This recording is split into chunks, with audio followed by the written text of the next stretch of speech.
Assalamualaikum warahmatullahi wabarakatuh. Bismillahirrahmanirrahim. Alhamdulillahilladzi an'amana bina'matil iman wal islam. Wassalatu wassalamu ala khairil anam sayyidina Muhammadin wa ala alihi wa sahbihi ajma'in. Subhanaka la ilma lana illa ma'allamtana innaka antal alimul hakim. La hawla wa la quwwata illa billahil alil azim. Amma ba'du. Saudara kaum muslimin, pemirsa rahimakumullah, berakit-rakit ke hulu, berenang ke tepian, sakit-sakit dahulu, susah-susah dahulu, baru kemudian bersenang-senang. Pahit rasanya empedu, manis rasanya gula. Bekerjalah dahulu, berjuanglah dahulu, baru kemudian berbahagia. Berjuang sekuat tenaga, tetapi jangan lupa perjuangan harus pula disertai doa.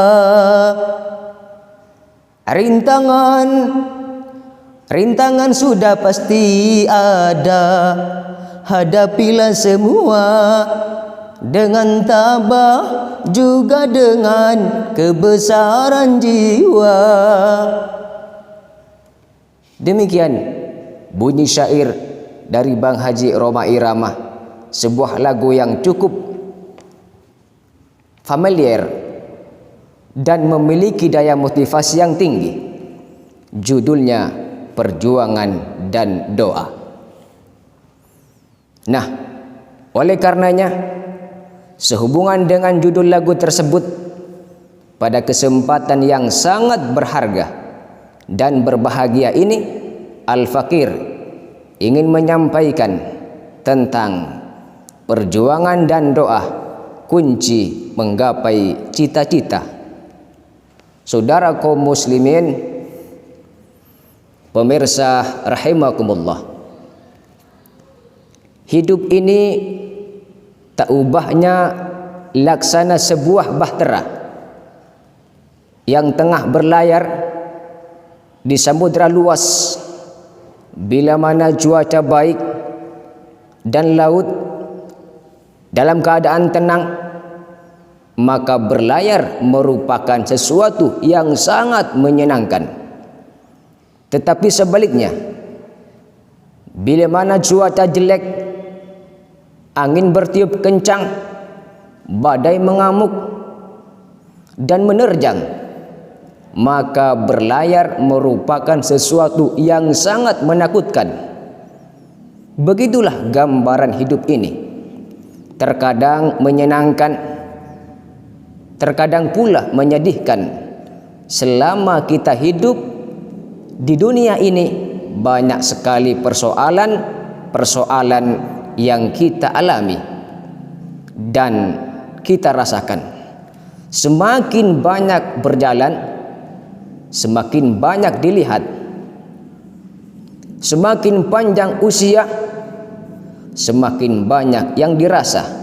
Begitulah hidup, ibarat sebuah roda. Selama kita masih hidup, roda itu terus berputar. Kadang-kadang kita berada di atas, terkadang pula kita berada di bawah. Jika suatu waktu kita berada di atas atau pada posisi yang menyenangkan, maka hendaklah kita bersyukur kepada Allah Subhanahu wa ta'ala. Dan sekali-kali jangan meremehkan orang lain yang kebetulan berada di bawah.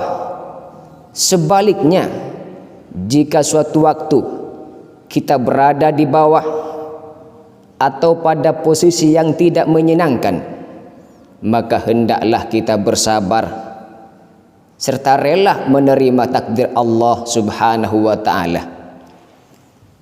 Karena kita hidup di dunia ini tidak ada yang kekal abadi, semuanya silih berganti. Seperti silih bergantinya siang dan malam, tak ada kebahagiaan abadi kecuali di surga, dan tak ada kesengsaraan abadi kecuali di neraka. Kita tidak boleh iri, apalagi dengki kepada saudara-saudara kita yang kebetulan berada di atas. Namun hendaklah kita selalu berusaha semaksimal mungkin untuk bangkit mendaki menuju cita-cita yang kita inginkan. Selama kita masih mau berusaha, insya Allah jalan selalu terbuka buat kita. Fa inna ma'al usri yusran, inna ma'al usri yusra. Karena sesungguhnya sesudah kesulitan itu akan datang kemudahan. Sesungguhnya di balik kesulitan itu terdapat kemudahan. Quran surah Al-Insyirah ayat 5 dan 6. Manusia diciptakan Allah Subhanahu wa ta'ala agar ia banyak berbuat untuk kehidupannya. Dan berbuat untuk kehidupan diperlukan perencanaan yang matang serta cita-cita yang luhur. Tanpa itu semua, maka boleh jadi suatu kehidupan akan menjadi kacau, tak tentu arah, bak sebuah perahu yang berlayar tanpa kemudi, terombang-ambing, dihempas badai dan gelombang. Hidup ini laksana mengarungi lautan lepas tak bertepi. Suatu pantai yang akan kita tuju sebagai refleksi dari cita-cita kita nampaknya masih jauh dan belum kelihatan apakah kita menggapai tujuan yang kita cita-citakan, ataukah mungkin kandas di tengah lautan, karam diterjang ombak dan gelombang, atau hilir mudik ke sana kemari tak mencapai pulau harapan. Saudara kaum muslimin pemirsa rahimakumullah, tercapai atau tidak bukan urusan kita. Yang penting bagi kita wajib berikhtiar. Kendati pun memang kita cuma pandai berusaha, pandai berencana, namun yang menentukan berhasil atau tidaknya itu urusan Allah Subhanahu wa ta'ala.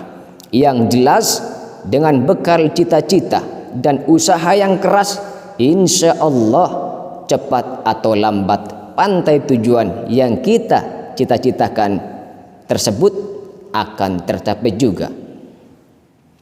Dalam meraih suatu cita-cita tentunya diperlukan kemauan yang keras dan usaha yang gigih untuk mencapainya. Itulah yang disebut perjuangan. Di samping itu diperlukan pula ketabahan, keuletan dan kesungguhan serta kesiapan berkorban, baik tenaga, pikiran, perasaan, harta dan lain sebagainya. Inilah prasyarat utama untuk mencapai keinginan yang kita cita-citakan. Baik bagi pelajar yang ingin lulus dan berprestasi, bagi pengusaha yang ingin sukses, bagi penghafal Al-Quran yang ingin mutqin 30 juz dan selanjutnya. Tapi ada satu hal yang menjadi syarat mutlak untuk mencapai cita-cita agar sukses dunia dan akhirat. Apa itu? Adalah bertakwa kepada Allah Subhanahu wa ta'ala. Karena dengan takwa akan dimudahkan segala urusannya dunia akhirat. Sebagaimana Allah tegaskan dalam firman-Nya dalam Quran surah At-Talaq ayat 4 yang berbunyi, "Wa may yattaqillaha yaj'al lahu min amrihi yusra." Dan barang siapa yang bertakwa kepada Allah Subhanahu wa taala, niscaya Allah menjadikan baginya kemudahan dalam segala urusannya. Dan yang tidak kalah pentingnya dalam mencapai cita-cita adalah meluruskan niat agar bernilai pahala. Berjuang mencari ilmu, niatnya harus karena Allah. Berjuang menghafal Al-Quran, niatnya harus karena Allah. Berjuang, berusaha mencari rezeki untuk menghidupi keluarga, niatnya harus karena Allah. Berjuang demi keadilan, berjuang demi kebenaran, niatnya harus karena Allah. Sebab Rasulullah Sallallahu Alaihi Wasallam bersabda dalam hadis riwayat Al-Bukhari dan Muslim, "Innamal a'malu binniyat wa innama likulli imri'in ma nawa." Sesungguhnya amal perbuatan tergantung pada niatnya, dan sesungguhnya setiap orang akan mendapatkan sesuai dengan yang ia niatkan. Saudara kaum muslimin, pemirsa rahimakumullah, berikhtiar adalah wajib. Maka barang siapa mau berikhtiar, ikhtiarnya akan dicatat sebagai ibadah. Jika ikhtiarnya membuahkan hasil, maka setidaknya ia akan mendapat dua keuntungan. Pertama, ia akan memperoleh pahala dari Allah Subhanahu wa taala. Kedua, ia akan dapat keberhasilan atau manfaat dari apa yang telah diusahakannya. Tetapi jika ikhtiarnya belum berhasil, maka setidaknya ia akan dapat pahala dari Allah Subhanahu wa taala. Jika ia sabar, maka ia akan mendapatkan pahala yang berlipat. Dan jangan sampai putus asa dari rahmat Allah Subhanahu wa taala. Tetap optimis dan semangat, karena banyak jalan menuju Roma. Banyak jalan menuju Roma. Bila engkau gagal mencapai cita-cita, coba lagi dan coba lagi. Janganlah dirimu mengenal putus asa. Coba lagi dan coba lagi. Banyak jalan menuju Roma. Bila engkau gagal dalam satu cara, cari lagi cara lainnya. Apabila dirimu tidak mengenal lelah, satu masa tercapai juga. Tuhan tidak akan merubah nasibmu kalau engkau tidak mau merubahnya. Bukankah pepatah telah mengatakan, ada kemauan pasti ada jalan. Siapa mau jaya harus rajin bekerja. Siapa mau jaya janganlah putus asa. Allah Subhanahu wa taala berfirman dalam Quran surat Ar-Ra'd ayat 11 yang berbunyi, "Innallaha la yughayyiru ma biqaumin hatta yughayyiru ma bi anfusihim."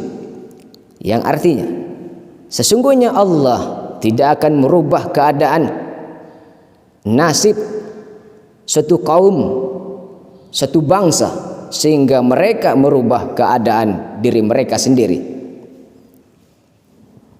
Dalam upaya meraih cita-cita ini, ada baiknya jika kita meneladani semangat juang yang dimiliki oleh para pahlawan, di mana umumnya mereka tidak mengenal putus asa di dalam memperjuangkan apa yang menjadi cita-citanya dan cita-cita bangsanya. Para pahlawan dalam memperjuangkan cita-citanya tidak mengenal lelah dan tidak mengenal menyerah, apalagi putus asa. karena mereka mempunyai harapan yang besar bahwa suatu saat apa yang mereka cita-citakan pasti akan berhasil, sehingga kehidupan mereka dan anak cucu mereka kelak akan lebih baik daripada kehidupan sekarang. Kalaulah mereka sudah putus asa, tentulah mereka akan mundur teratur dan menghentikan perjuangan atau menyerah begitu saja. Begitukah sikap mental pahlawan?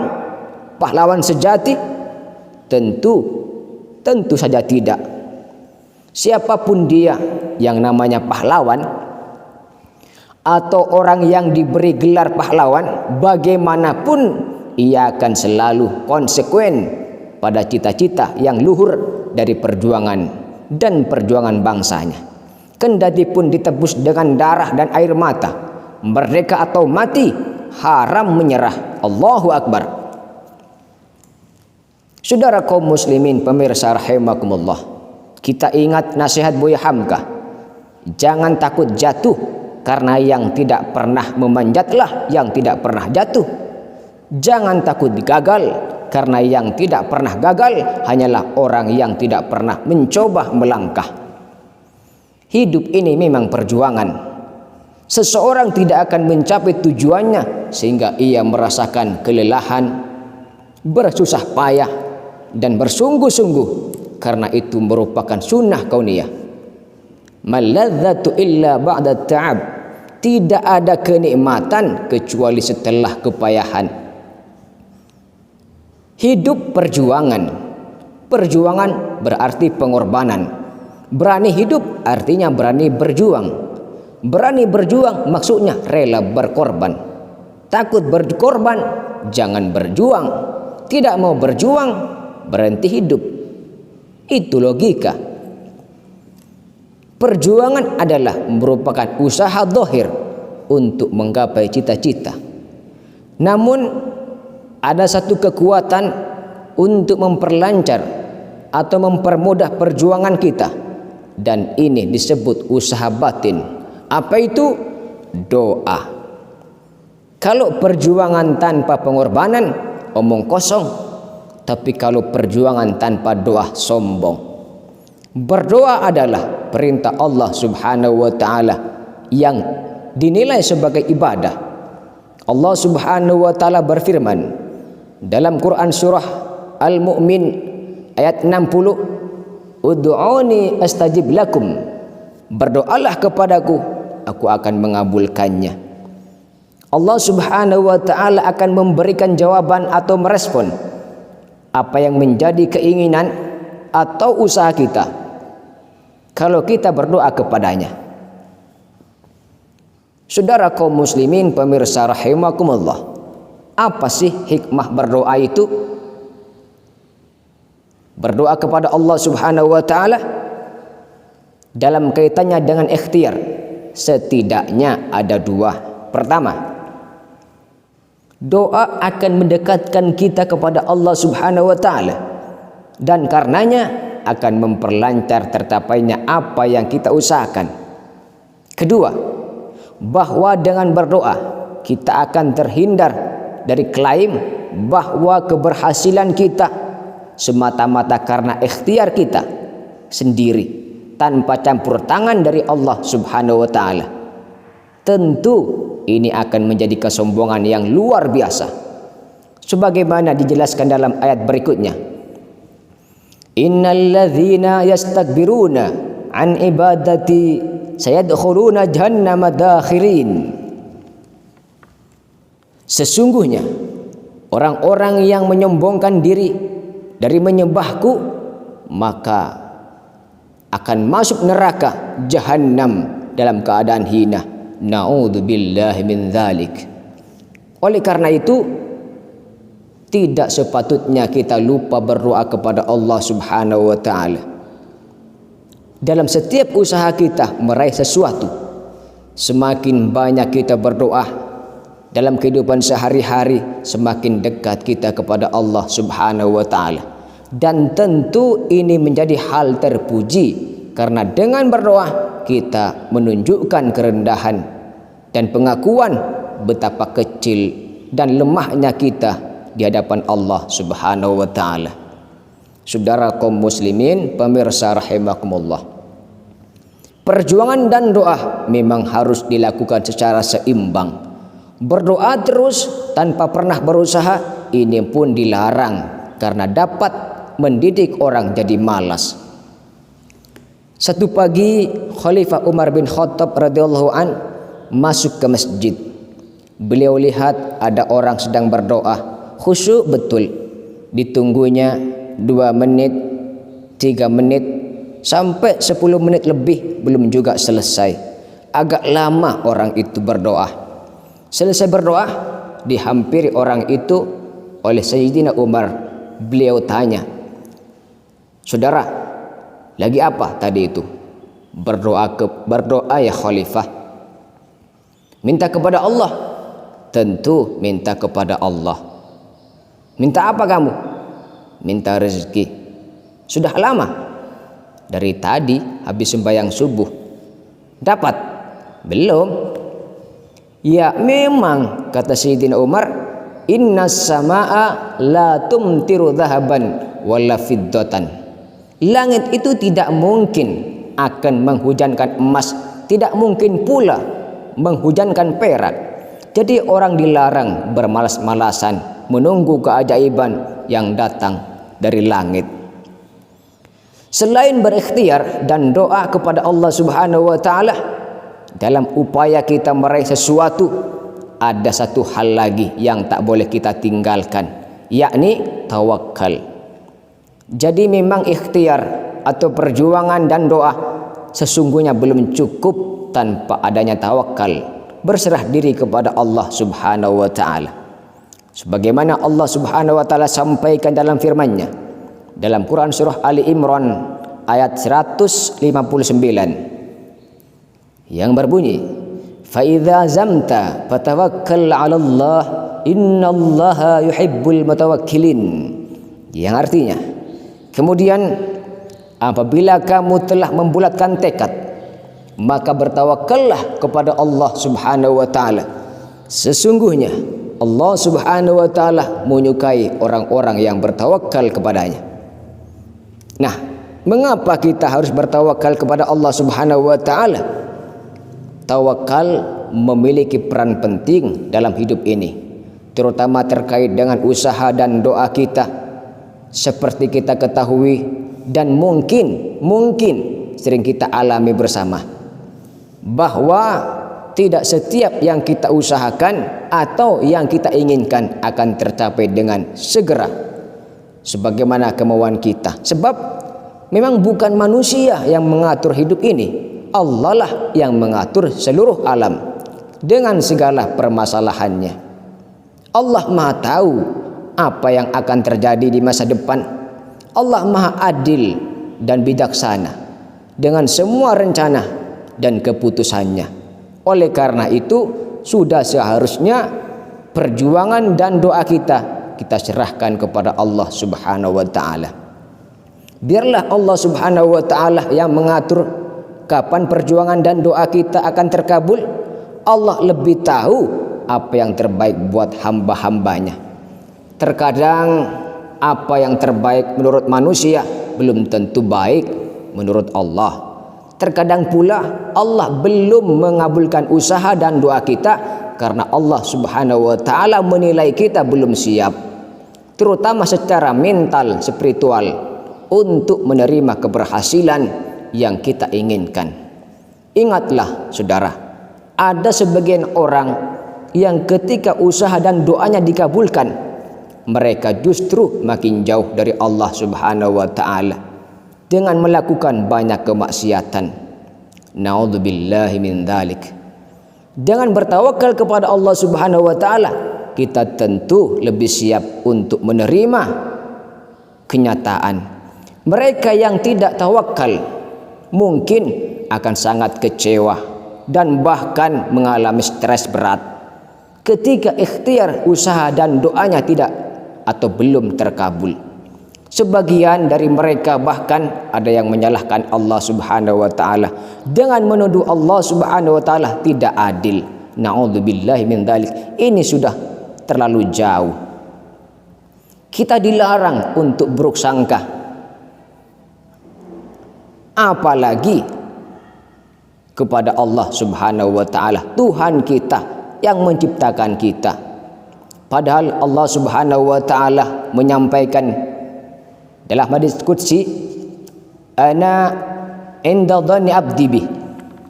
Aku menurut bagaimana sangka hambaku kepadaku saja. Kalau sangka baik kepada Allah Subhanahu wa taala, maka akan ada kebaikan itu. Tapi kalau sangka buruk kepada Allah Subhanahu wa taala, maka akan terjadi keburukan itu. Nah, satu hari seorang petani, dia selesai kerja di ladang, istirahat. Dia tidur di bawah sebuah pohon beringin. Di sebelah pohon beringin itu ada pohon labu. Dia berpikir, kalau saya lihat-lihat Tuhan enggak adil, katanya. Masa pohon beringin pohonnya besar, buahnya kecil. Pohon labu pohonnya kecil, buahnya besar. Tuhan bukan arsitek ulung ini. Mestinya supaya enak dilihat, beringin yang pohonnya besar, buahnya sebesar buah labu. Pohon labu yang pohonnya kecil, buahnya kecil saja sebesar buah beringin. Tidak adil Tuhan. Baru dia selesai berpikir Tuhan tidak adil, jatuh sebutir buah beringin tepat menimpa hidungnya. Dia terkejut. Astaghfirullahaladzim. Kalau begitu saya sadar, katanya, Tuhan benar-benar adil. Coba kalau buah beringin sebesar buah labu, waduh, kayak apa muka saya ini. Baru terbuka pandangan matanya setelah berhadapan dengan kenyataan. Baru keluar respek, Allah benar-benar adil. Padahal semenit yang lalu dia masih berkata, Tuhan bukan arsitek ulung. Tapi semenit kemudian setelah berhadapan dengan kenyataan yang real dihadapi, Allah benar-benar adil. Saudara kaum muslimin, pemirsa rahimakumullah. Oleh karenanya, mari kita berjuang sekuat tenaga dan berdoa memohon kepada Allah Subhanahu wa taala agar segala yang kita cita-citakan segera terwujud, dan jangan lupa untuk bertawakal kepada Allah Subhanahu wa taala. Apapun hasilnya, insya Allah itulah yang terbaik buat kita. Dan baik sangkalah selalu kepada Allah Subhanahu wa taala. Saudara kaum muslimin, pemirsa rahimakumullah, inilah yang dapat Al-Fakir sampaikan pada kesempatan kali ini. Mudah-mudahan ada manfaatnya buat kita semua. Apabila yang Al-Fakir sampaikan terdapat kekhilafan dan kesalahan, itu datangnya dari Al-Fakir, maka campakkanlah. Dan apabila yang Al-Fakir sampaikan itu adalah benar, semata-mata datangnya dari Allah Subhanahu wa taala, mari kita amalkan. Terima kasih atas segala perhatian dan mohon maaf atas segala kekurangan. Akhirul kalam, billahi taufiq wal hidayah, wal-'afu minkum. Wassalamu alaikum warahmatullahi wabarakatuh.